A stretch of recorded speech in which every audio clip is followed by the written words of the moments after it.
In the military summary channel, and this video we're going to discuss the most important events that took place during the previous 12 hours. We have lots of very interesting updates, so let's start. Zelenskyy is going to Davos, where he's going to have a meeting with the President of the United States, America, Donald Trump. That was stated by Axios. Zelenskyy is flying to Davos to meet with Trump. Earlier, Zelenskyy emphasized that he declined to go to Davos because he chooses Ukraine, not Economic Forum.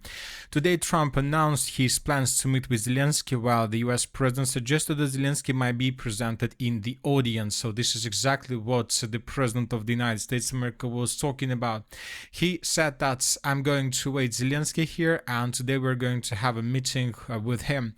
I'm going to meet with Zelenskyy later today. I believe they're at a point where they can come together and get a deal done.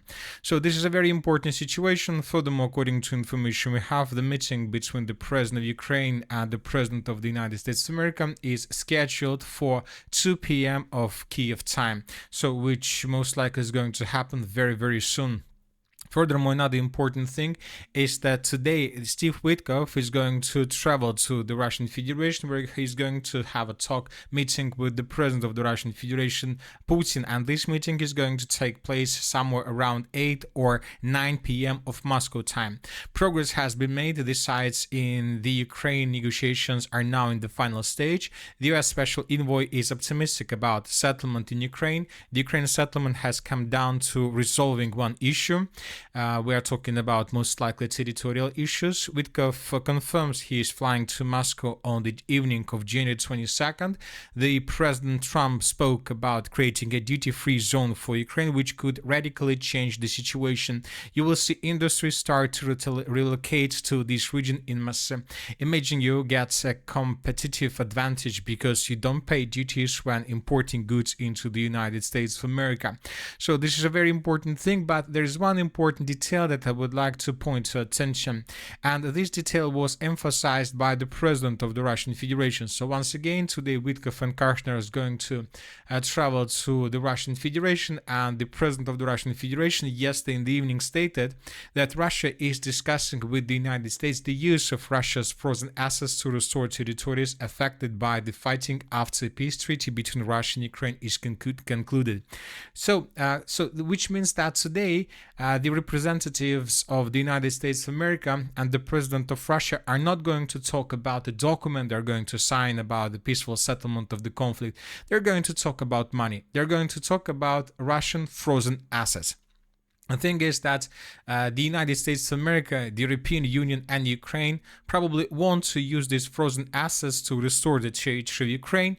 Of course, the US companies, European countries will be involved in this process, and the Russians are saying that we will not allow you to use our frozen assets to restore the territory of Ukraine. We will allow you to use these assets only to restore the territory that is under control of the armed forces of the Russian Federation. So basically, Russians want to use this $200 billion with the purpose to restore the territories, let's say in the area of this, to the south of the city of Orekhov, around the settlements of Novoselovka, Gulay-Polya. The Russians want to use this money to restore Kurachovo, Pokrovsk, let's say Mirnograd.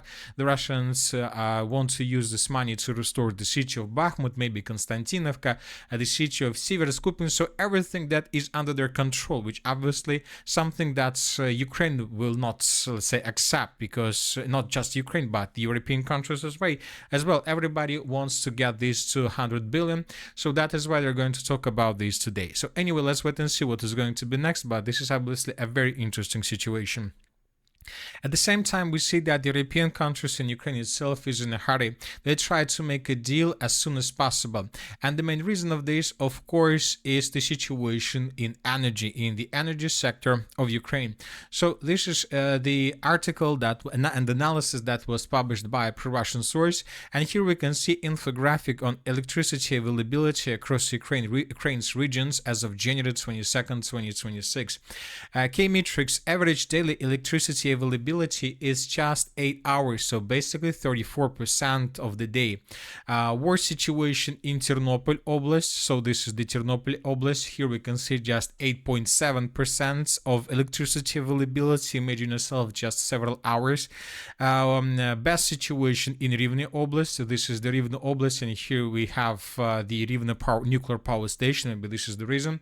So as you can see, the situation is very difficult. For example, very critical situation in the Poltavsky region. So here we can see only 9.5% of daily electricity availability. So the situation in the central and the eastern part of Ukraine is very difficult, and this is the reason why people began protesting during the previous, for example, night. We received lots of updates from different parts of Ukraine about protests that began. For example, this is the video that we received from the settlement of Khmelnytsky. A mass protest is taking place in Khmelnytsky near the city council building. Several dozen protesters came to the city council, blocking traffic in the city center. Ukrainian channels report conflict with police. So once again, if we return back to the map, here we can see that the worst situation in Ukraine is taking place exactly in the area of Ternopilsky region, so 8.7. As for the Khmelnytsky region, where we just watch the protests, the electricity daily availability is 25%. Furthermore, the sources are saying that protests began on the territory of the city of Kryvyi Rog. Local residents blocked the road in Kryvyi Rog because they're tired of having no electricity. And the more the Russians attack the territory of Ukraine with missiles and drones, the more protests we'll see. And obviously, this can lead to the situation when the entire Ukraine will fall in Russia's hands without negotiations, without talks, and without sharing with the Russia's frozen assets. So that is why the Western countries, Ukraine, are trying to finish the deal as soon as possible. But at the same time, Steve Whitkoff, the representative of the United States of America, stated that the document could be concluded somewhere by the autumn of 2026. Not tomorrow, not today, not during the spring, not during the summer, but during autumn of 2026, the conflict could be resolved peacefully. So which means that there are still 8 months of clashes are ahead of us. And you know that according to different experts, the Russians during the same period of time are able to establish complete control over the rest of Donbas region. So that is why the Russians by the autumn of 2026 can also change their positions, and they can make them much more harder and much more strong for Ukraine. Now let's discuss the situation on the ground, and first let's talk about the Zaporozhye direction. During the previous 12 hours, the Russians improved their positions to the south of the settlement of Zelenskyy. This is the map, and these are the changes on the ground between the dates. This is the situation by the end of the 20th of January, this is the end of the 21st of January, and this is the end of the 22nd of January. This is the beginning of the 22nd of January. As you can see, the Russians improved their positions and captured this huge, let's say, railway station, these 3 lines, and the Russians continue offensive further. Pro-Ukrainian sources published a video of how they were bombing positions of the armed forces of the Russian in this area, and based on this video we have adjusted the map. So as we discussed during the previous videos, the Russians are trying to cut the settlement of Zelenskyy in pincers from the south and from the east.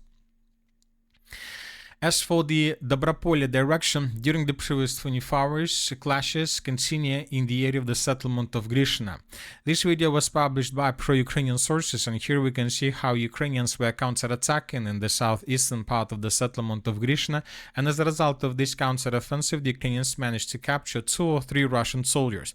So this episode took place right exactly at this point, and based on this video, we have adjusted the map.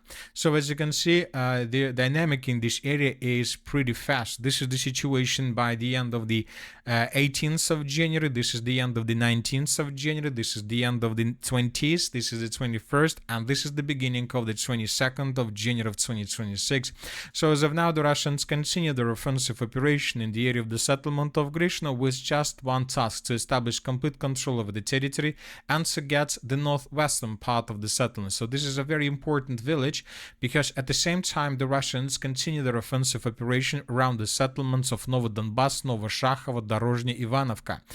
We have adjusted the map in this area as well, based on the video that was also published by pro-Ukrainian sources. And here we can see how Ukrainians were FPV-droning Russians in this area.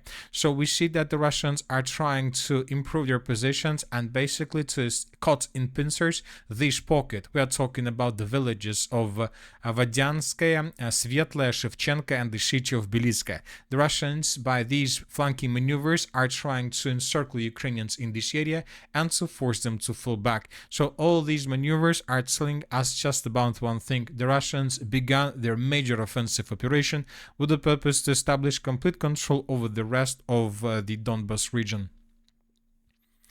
Now let's discuss the situation in Konstantinovka. During the previous 12 hours, additional changes on the ground were also recorded. The Ukrainians attacked Russians in these points, so based on this video we made small correction, as you can see. The most important video is coming from the western part of the city of Konstantinovka, and here we can see how Russians, as a result of attack, destroyed almost completely the entire building. So the clashes currently are taking place in the western part of the city of Konstantinovka. The Ukrainians are bringing more and more forces in this area with the purpose not to allow the Russians to establish control over the Konstantinovka citadel. We're talking about this part. As you can see, there are lots of high-rise buildings. Ukrainians are sending more and more troops in this direction with the purpose to stabilize the situation, to bring fresh forces. The Russians control the main supply lines in this area and attack everything they see as soon as they see it. So in this video we can see how a vehicle with reinforcement was destroyed. Another important thing I would like to point to your attention that several days ago we received a report that the Russians destroyed the bridge through the river of Lazova. This bridge was destroyed, and this is one of the most important bridges in this area that connected the southern part, let's say not the southern part, but the southern part of the city of Konstantinovka when talking about the river of Krivoy Tarets. So as you can see, there is a river, and there are not so many places where this river can be crossed by Ukrainians. So this river divides the city of Konstantinovka in two pieces, the southern one and the northern one. The Russians cut the southern parts by destroying the logistic, and now they're trying to establish complete control over the Konstantinovka citadel. So most likely the clashes in this area will continue for another day or two or even three, and then we will understand the results. Now let's move further and let's discuss the situation in the northern Kharkiv direction. During the previous 12 hours, additional changes on the ground were also recorded. The Russians improved their positions in the area of the village of Volchansky Hutory. So these are the changes on the ground between the dates. We made these changes based on the video published by pro-Ukrainian sources, and here we can see how Ukrainians were attacking Russian soldiers that were moving through the settlement. So as you can see, the Russians continue expanding their position on the Ukrainian side of the river of Volcha, and most likely in coming days the Minister of Defense of the Russian Federation will confirm complete control over the settlement of Volchansky Hutory. And that's it for the short video. Military Summary channel reminds we condemn any violence in the world. Thank you for your watching. Subscribe to my channel, put your likes, join my Patreon, and have a good day. Bye bye.